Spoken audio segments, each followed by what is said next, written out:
प्रदेश में निकलने वाली समस्त प्रकार की सीधी भर्ती और प्रदेश की समस्त मितानिनों से संबंधित दो महत्वपूर्ण जानकारी प्राप्त हो रही है। जानकारी में आगे बढ़ने से पहले सभी साथियों से निवेदन है कि चैनल को सब्सक्राइब कर लीजिए, बेल आइकन को प्रेस कर दीजिए, जिससे सभी प्रकार की जानकारी आपको इस चैनल के माध्यम से मिलती रहे। छत्तीसगढ़ शासन वित्त विभाग मंत्रालय महानदी भवन नवा रायपुर अटल नगर से यह पत्र जारी किया गया। 10/7/2023 की डेट में यह पत्र जारी किया गया है और इस पत्र के माध्यम से जो रिक्त पदों पर नियुक्ति शासन के द्वारा की जा रही है उसके संबंध में ये पत्र जारी किया गया है। इस पत्र के माध्यम से बताया गया है कि लोक सेवा आयोग के माध्यम से भरे जाने वाले सीधी भर्ती के रिक्त पद और अनुकंपा नियुक्ति के पदों को छोड़कर शेष सभी सीधी भर्ती के रिक्त पदों को भरने के लिए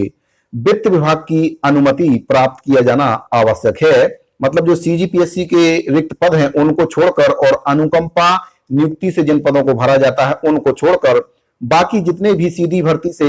जो पद भरे जाते हैं उनको भरने के पूर्व वित्त विभाग की परमिशन लेना अब आवश्यक हो गया है।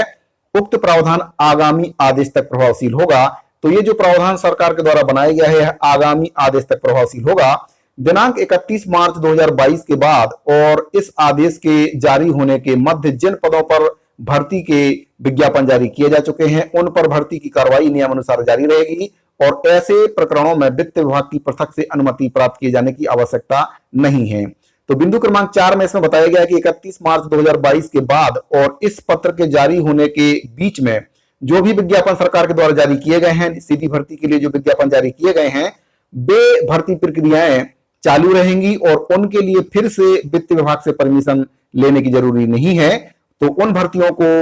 यथावत रखा जाएगा, लेकिन जो अब नई भर्ती निकालना है रिक्त पद को भरने के लिए तो उसके लिए फिर से वित्त विभाग से परमिशन लेने की आवश्यकता पड़ेगी। बिंदु क्रमांक 5 में से बताया गया कि ऐसी केंद्रीय योजनाएं जिनके अंतर्गत पद संरचना स्वीकृत है, मतलब जिनका पद स्वीकृत है और जिन्हें केंद्रीय बजट 2023-24 में समाप्त कर दिया गया है, मतलब उनका पद संरचना में स्वीकृत है लेकिन उनको बजट में समाप्त कर दिया गया है, उन योजनाओं में रिक्त पदों पर यदि वित्त विभाग के द्वारा भर्ती की अनुमति पूर्व में दी गई है किंतु अभी तक भर्ती नहीं की गई है तो ऐसे रिक्त पदों को भरने की अनुमति फिर से वित्त विभाग से प्राप्त की जाए। ऐसे प्रस्तावों को वित्त विभाग में भेजते समय इन पदों की पूर्ति पर आने वाले वार्षिक वित्तीय भार और पदों की पूर्ति की आवश्यकता का औचित्य भी दर्शाया जाए। मतलब जो भी केंद्रीय बजट और केंद्रीय योजनाओं के पद हैं उनको अगर भरना है तो उसके संबंध में वित्तीय भार, वार्षिक जो वित्तीय भार है उसके बारे में और उस पद की क्या आवश्यकता उसके बारे में बताना पड़ेगा। छठवें बिंदु में से बताया गया कि विभागों में स्वीकृत सीधी भर्ती के रिक्त पदों की पूर्ति करते समय विभाग यह सुनिश्चित करे कि ऐसे पद जिसमें विभागीय प्रशिक्षण अनिवार्य हो उन प्रकरणों में भरे जाने वाले पदों की संख्या राज्य में उपलब्ध प्रशिक्षण क्षमता के अनुरूप ही हो। अगला इसमें टॉपिक दिया गया है 7वें नंबर का, यह निर्देश राज्य के शासकीय कार्यालयों के साथ साथ सभी निगम मंडल आयोग प्राधिकरण विश्वविद्यालय अनुदान प्राप्त स्वशासी संस्थाओं आदि के लिए भी लागू होंगे। छत्तीसगढ़ के राज्यपाल के नाम से और आदेशानुसार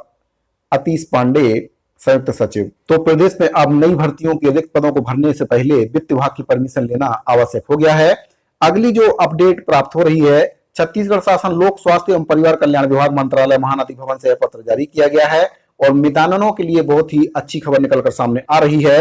राज्य शासन नेतृत्व द्वारा लोक स्वास्थ्य एवं परिवार कल्याण विभाग के अंतर्गत संचालित विभिन्न योजनाओं के क्रियान्वयन में सहयोग प्रदान करने वाली मितानिनों को पूर्व में दी जा रही प्रोत्साहन राशि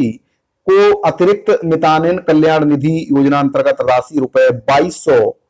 प्रति माह दिनांक 1/4/2023 से मानदेय में वृद्धि करने की स्वीकृति प्रदान करता है। तो मुख्यमंत्री महोदय जी के द्वारा जो घोषणा बजट में की गई थी कि मितानिनों को अतिरिक्त मानदेय की राशि दी जाएगी ₹2200, उसके संबंध में यह पत्र जारी किया गया है और अब मितानिनों को प्रति माह ₹2200 मानदेय के रूप में अतिरिक्त मिलेंगे। 1/4/2023 से ये योजना लागू की गई है और इस योजना के माध्यम से अब मितानिनों को ₹2200 मानदेय, जो मानदेय पहले मिल रहा था उसके अतिरिक्त मानदेय दिया जाएगा। साथियों, ये दो अपडेट आपको आज मैंने इस वीडियो के माध्यम से बताई है। अगर आपको वीडियो अच्छा लगा हो तो वीडियो को लाइक कर दीजिए, ज्यादा से ज्यादा अपने साथियों को शेयर कर दीजिए। मिलते हैं अगली वीडियो में एक और महत्वपूर्ण जानकारी के साथ, तब तक के लिए दीजिए इजाजत। धन्यवाद।